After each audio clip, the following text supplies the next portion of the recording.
So what do you do when the opponent is in the air, on the ground, or whatever? Your combo opener, I usually describe as the move that you kind of have to do to start the combo. Things like this where they're on the ground and you have to hit them low or whatever to pick them up. Clive doesn't really have any of those that are totally unique. You can pretty much do the same set of stuff off of all of his launchers. Heihachi was the same way. Every single launcher Heihachi does, you can just do Electric Wind God Fist and then the rest of the combo. In Clive's case, you could do all the different combo paths that we're going to talk about. The only thing that's relevant, in my opinion, is Wall Standing 2 and the Back 2. You can't do that off of any other combo, and that leads to some nice damage. Back 2 is a pretty good opening shot. Otherwise, kind of don't worry about it, right? You just go over the combos that we'll see later, and they're all pretty much interchangeable. There's some variations in there, and there are some rules, if you want to call them, but we'll go over the whole sequences first. This is just to see what you're going to be building combos out of. First off, this sequence is written in purple everywhere it appears in the Google Doc. This can be done off of any one of your launchers and leads to a couple of different combo choices. This might even be preferred. It just takes a little bit of practice to get used to it because it's kind of weird. So the purple sequence is down, back, 1+2, 1. But when you're an airborne opponent,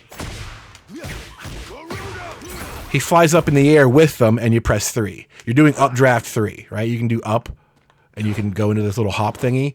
That does it automatically. That string takes you into the air with the opponent like that. And the instant you're in the air, you press 3.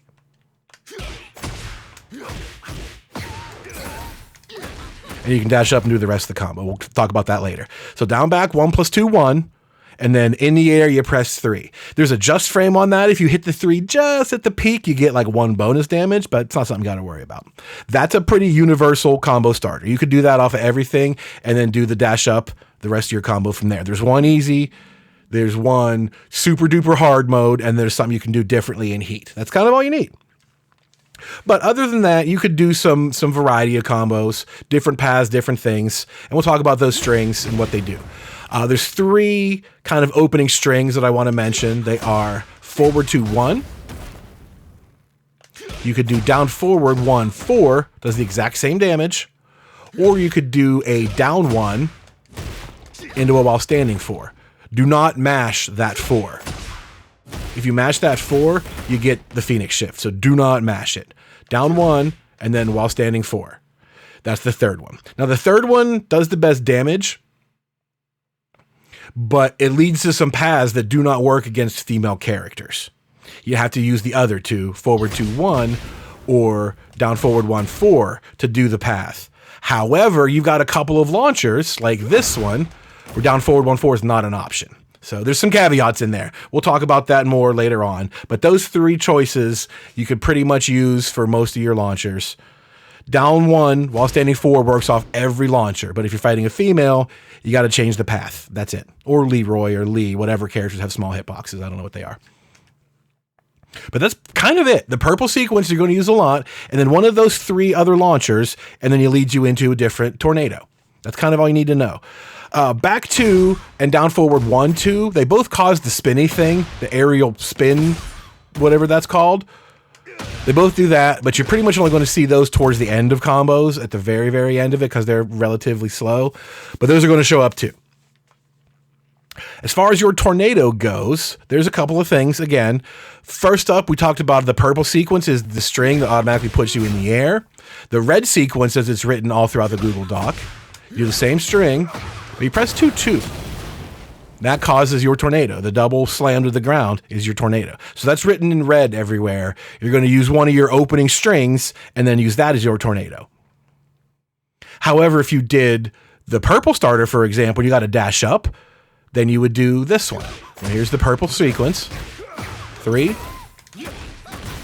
And I dash up and did 4, 4 into your Phoenix stance. Dash up 4, 4 and hold forward. And then you do Phoenix 2, 1. That whole sequence, 4, 4 into Phoenix 2, 1, that's written in blue. That's your go-to tornado if you did the purple one. Or other places, right? You can do lots of different stuff. You can do jab, jab, jab, right? If you forgot what you were doing, then do the blue sequence. That's fine. I want you to call it the blue sequence kind of in your head. That way it'll stick that way. If you're in a panic mode and you forgot what to do, oh, I don't know what comes next. I'm just going to jab and jab. Oh yeah, blue sequence. blue sequence will be kind of ingrained. You could just throw that out. That color, that affiliation, seeing it in print, that'll help it stick in your mind as a go-to. And you'll see it starts coming out automatically rather than having to like specifically memorize details like I talked about in the beginning. I think that helps. A couple of other tornado options that you might use here and there. Down, back, 2-1. Another good thing if you forget what to do. If you can't remember anything else, all the other color sequences, down, back, 2-1 is pretty reliable. You just don't see it a lot. I wanted to mention 2-2-2 just because it's kind of unique. It uses the dog and the shift and everything. I don't know. You'll see it. It's not the best. Heat mode, you get one other option that's kind of cool, which is this. Up 1 + 2, 2, 1. That whole thing ends in a tornado, which you can use in heat mode. That's kind of cool, honestly. It does add some extra hits, but it adds some extra damage too, and it's fairly cool. The last tornado you're going to see is the Unibeam, but it kind of works all as one. You have to do this tornado right into the Unibeam, and that's it. You have to do 3-3 to go into the stance, and then hit him with the Unibeam. The 3-3 is the tornado, right? If I just do 3-3, that's the tornado. I could do regular combo stuff, sure. But if you're going to use 3-3 as the tornado, just do Unibeam. Get your damage. So there's that. So if you're not going to use Unibeam, all your other combo enders are pretty much going to be some hits into your stance. You're going to end with the Phoenix stance off of most of them. And that's where you're going to see back 2 and down forward 1 appear the most. So we'll do things like back 2 into Phoenix 2-1, for example. Do the exact same thing. And I'll do down forward. God damn it. Do the exact same thing. And we'll do down forward 1-2. Into Phoenix 2-1. So Phoenix 1 will give you the most damage straight up at the end of it. If you do back 2, Phoenix 1, that'll get you the most damage. Phoenix 2-1 will get you the best wall carry, and Phoenix 2-2 will switch sides. And that little animation charges your Zentetsuken gauge as well. So if you're approaching the wall, you want to stick to Phoenix 2-1 because you just might get the wall from there. And Phoenix 2-1 gets you the nice carry at the end. Otherwise, if you're like an infinite stage or out in the open, 2-2 switches sides and charges gauge. You can use one of those. But best raw damage, Phoenix 1 gets you like 2 or 3 extra damage.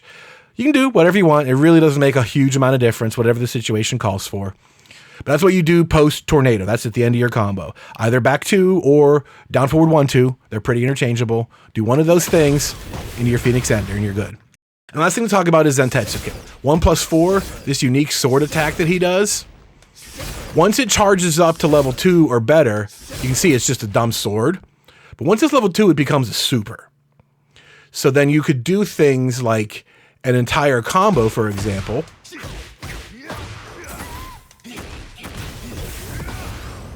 And then Zentetsuken.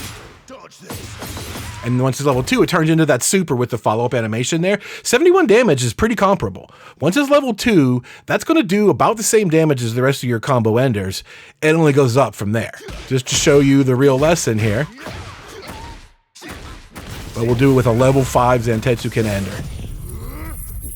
Now he's pissed off. You're going to get hit with every little thing. Look at that. 98 damage off of that. So, when you have level 2, you could start using this as your ender, but if you have level 3, 4, and 5 charged up, you should switch to using Zentetsuken as your combo ender. Prior to that, level 2, comparable, either way, doesn't matter. Level 1, it's not a super ender at all. You just have to use level 1s to charge it up. So the last thing you could do would be your heat mode in combos, and for the most part, you want to activate heat in a combo and not spend it. You want to finish your combo and then have your heat mode ready to go. It's like a free way to get into heat mode without too many drawbacks. So you would basically just do the ender that we talked about, back 2 into Phoenix, right? You're ending combos that way. Instead, you could just do back 2 right into heat burst and then do the combo normally ended, just like you would any other time. That's fine. Now you got heat mode, you're ready to go. If you want to spend it all and get an extra little damage to kill, you do the same thing. Back 2 to activate your heat engager, and then down forward 3-1 is your go-to ender. All your heat engagers, if you've activated in the same combo, cause that same slide. Doesn't matter if they were the launching type or not, all your heat engagers will do that same thing. They cause that slide, and in that slide, down forward 3-1 is your ender. So if you need an extra like 8 damage to win the round, you could Go to the very end of the combo. Do your back two and activate. Use your heat engager and then the skid to get 83. That's like 8 to 10 more damage than you could have done with that combo. So if you need that 8 to 10 damage to kill, go for it. Otherwise, just do your heat burst and then do the normal ender and go about your business. I wouldn't recommend using heat in any other way unless it kills.